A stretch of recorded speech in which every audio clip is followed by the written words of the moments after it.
एक दिन हजरत ईसा अलैहिस्सलाम एक गांव में लोगों के आपसी मसले सुलझा रहे थे। तभी एक छोटा बच्चा हांफता हुआ दौड़ता हुआ उनके पास आया। वो मासूमियत से बोला, आप ही वो है ना जो हाथ फेरते हैं तो लंगड़ा चलने लगता है और अंधा देखने लगता है।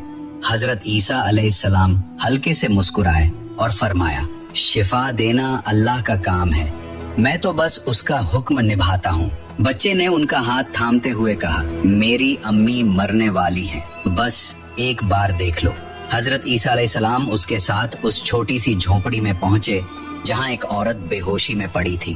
उन्होंने उसका हाथ थामा, आंखें बंद की और दुआ की, ए अल्लाह, तू ही जीवन देने वाला है, तू ही मौत देने वाला।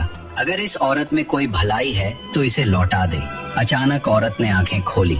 बच्चा रोते हुए अपनी माँ से लिपट गया। बाहर भीड़ जमा हो गई। किसी ने पूछा, क्या आप हमारे गांव में कुछ दिन रुक सकते हैं?